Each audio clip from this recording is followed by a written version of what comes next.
Bienvenue, chers fidèles de la télévision rwandaise. Voici venue l'heure du journal télévisé, la grande édition en langue française, dont la présentation sera assurée par moi, Eddy Sabiti. Tout de suite, voici les titres de notre édition.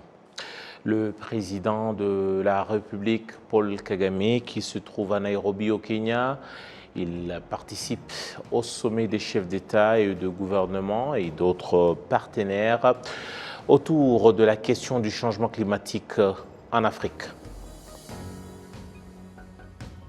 Et puis, juste à côté, à Dar es Salaam, en Tanzanie, forum de systèmes alimentaires africains qui se tient dans ce pays de l'Afrique de l'Est, dont le thème retenu cette année est récupérer, régénérer et surtout agir.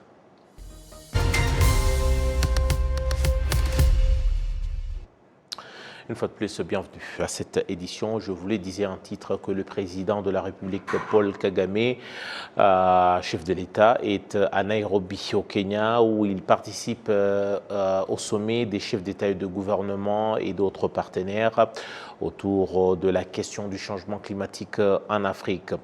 Le président Paul Kagame a notamment interpellé les pays riches en indiquant qu'il devrait faciliter l'accès aux prêts et surtout à revoir à la baisse plutôt le taux d'intérêt sur les prêts destinés aux projets de lutte contre la pollution. Les détails pour ce sommet de Nairobi sur le climat, c'est avec notre confrère Kassim Youssouf. Dans son intervention, le président de la République, Paul Kagame, a fait observer qu'après la conférence mondiale sur le climat de l'ONU, COP27, des investissements dans des projets de production de l'énergie propre et de préservation de l'environnement qu'il a qualifiés de signes qui inspirent confiance dans un changement en matière de solidarité ont été réalisés.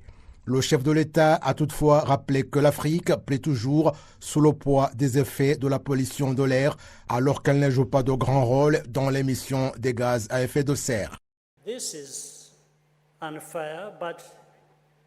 Ceci, c'est de l'injustice, mais à long terme, se jeter mutuellement l'éponge n'est pas la solution. La voie concrète est que l'Afrique puisse jouer un rôle essentiel dans la recherche et la quête de solutions au changement climatique au niveau mondial. L'Afrique se tient dans l'unité et devrait rester ainsi dans cette ligne. Le secrétaire général de l'ONU, Antonio Guterres, a rappelé que les pays riches devraient honorer leurs promesses en donnant la contribution monétaire pour laquelle ils se sont engagés afin de faire face aux effets du changement climatique. Il a en outre souligné que le continent africain est un partenaire important et a exhorté le reste du monde à se joindre à lui pour préserver la planète.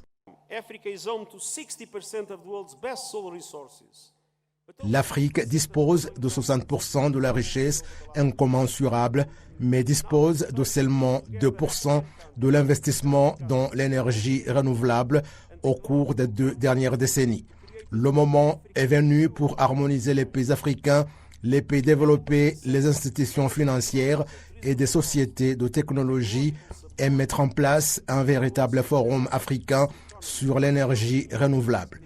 Atteindre les moyens suffisants à prix abordable et l'appui en technologie, l'énergie renouvelable pourrait booster les économies des pays en développant les industries, en créant de l'emploi et en accélérant le développement, notamment atteindre plus de 600 millions d'Africains qui n'ont pas accès à l'électricité.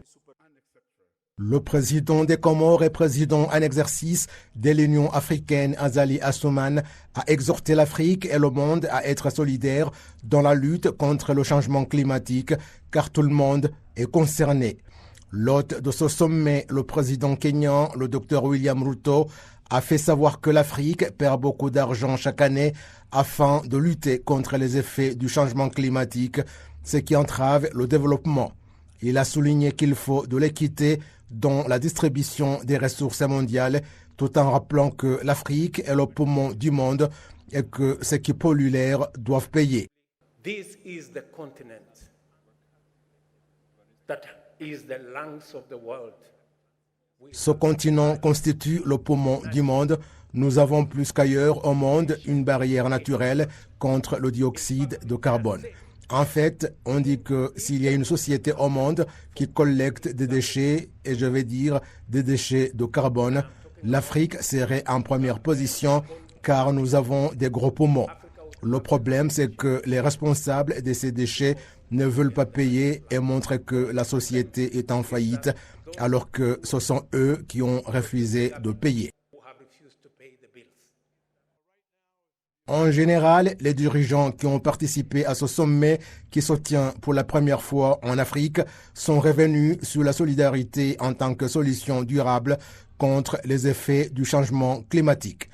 Parmi les 20 pays lourdement affectés par le changement climatique, 17 sont sur le continent africain.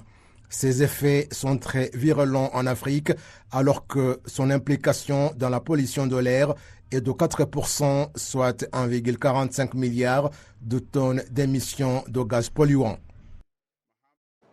Merci beaucoup à Kassim Youssouf. On reste justement sur ce sujet autour de ce sommet. Je vous le disais que c'est un sommet qui se tient, premier sommet africain qui se tient sur le climat en prélude de la COP 28 de Dubaï. Ce sommet qui est donc un moment propice pour refaire le point sur l'état de mise en œuvre des engagements sur le climat et surtout convenir sur une position africaine commune sur cette question.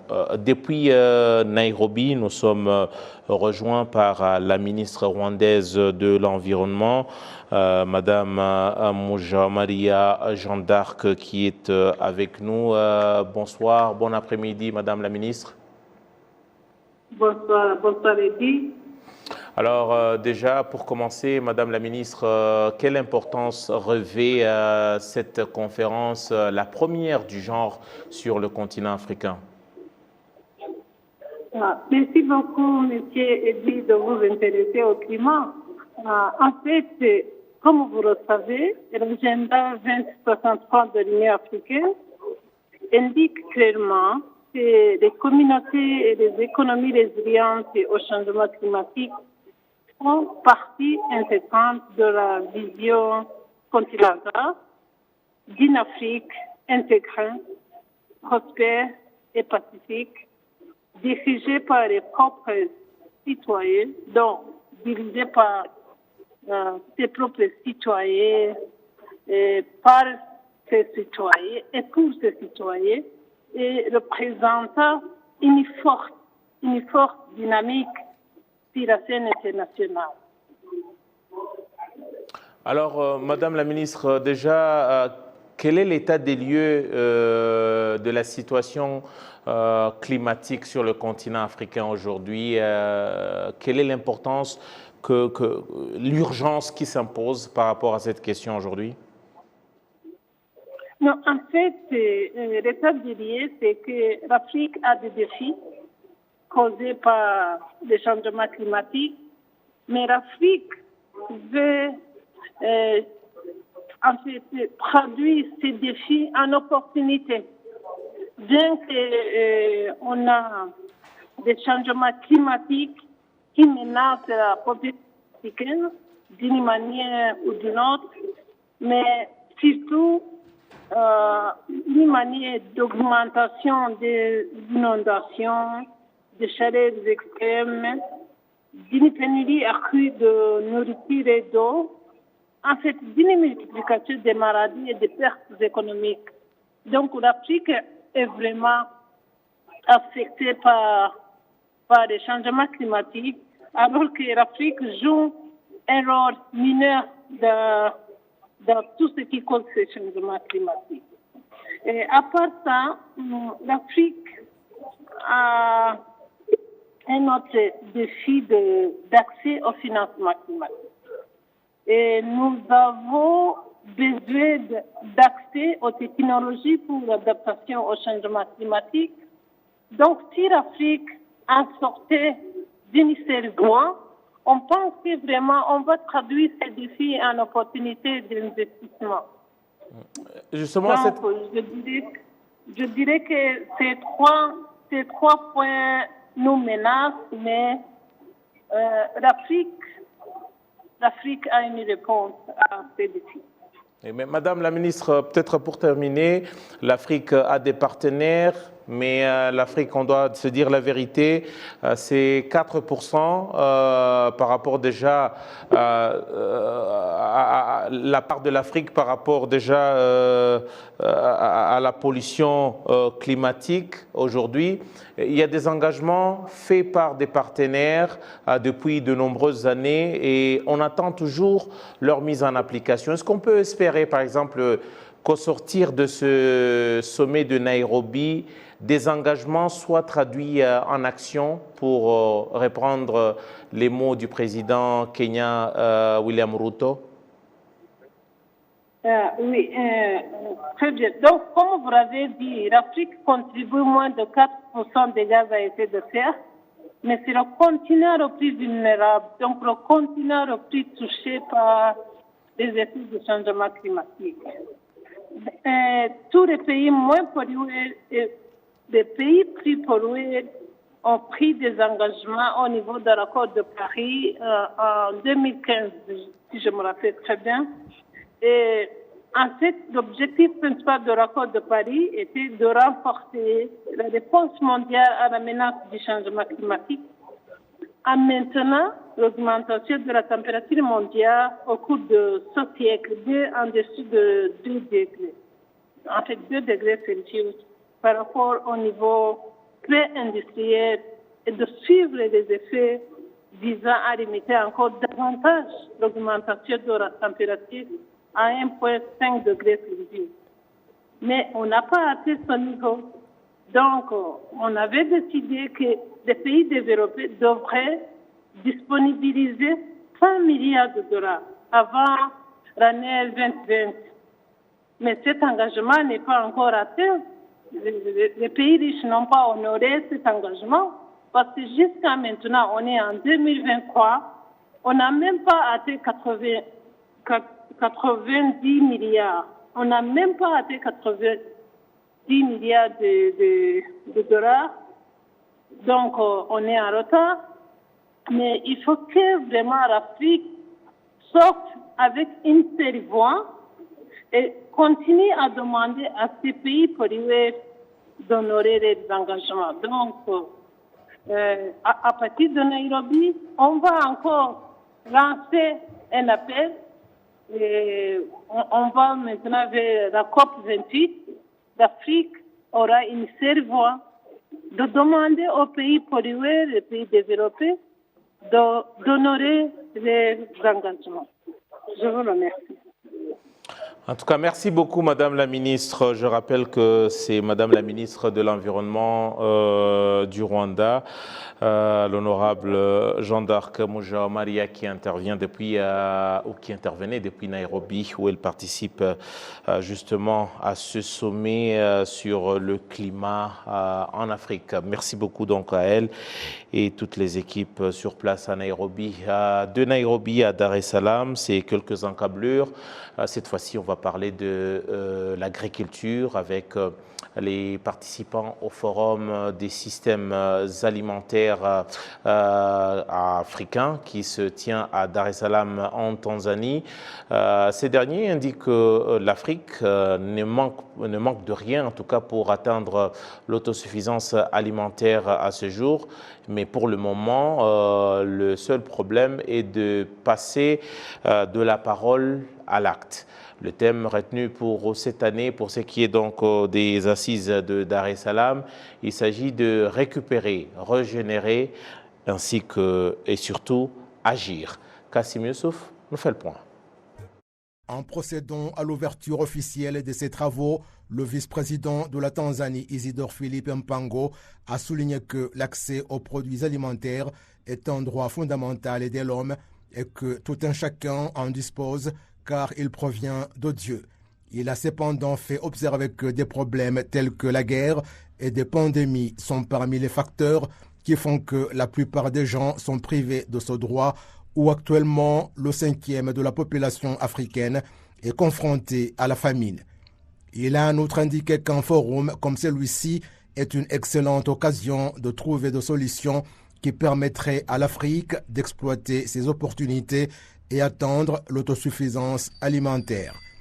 La directrice de l'Alliance pour une révolution verte en Afrique, AGRA en sigle, Agnès Kalibata, a fait observer que les défis et les opportunités dont dispose l'Afrique sont connus et que la suite doit être des activités génératrices de solutions.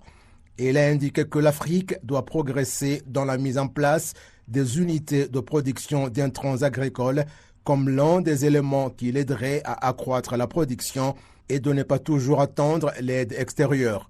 Parmi d'autres problèmes auxquels une attention particulière devrait être portée figure notamment le changement climatique, a-t-elle fait observer.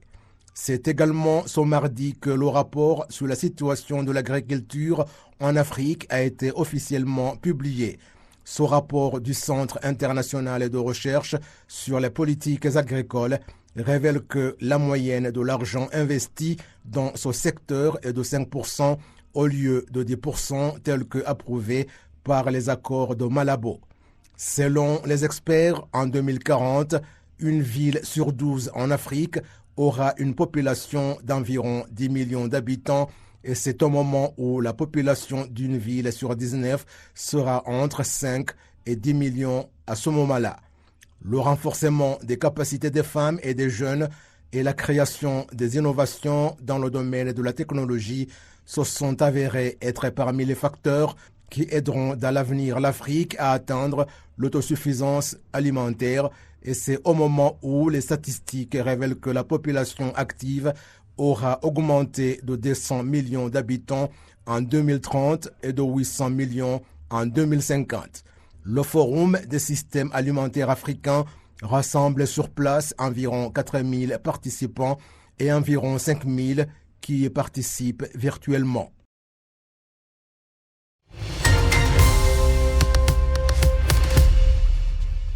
À toutes et à tous, grand merci et surtout grand merci à toutes les équipes au niveau de la régie, des équipes conduites par Ouera Caritas. En mon nom propre, Edis Abiti, je vous remercie et surtout, j'aurai tout le plaisir de vous retrouver prochainement pour une nouvelle édition. Mais en attendant, je vous invite de rester fidèles au programme de la télévision rwandaise. Au revoir.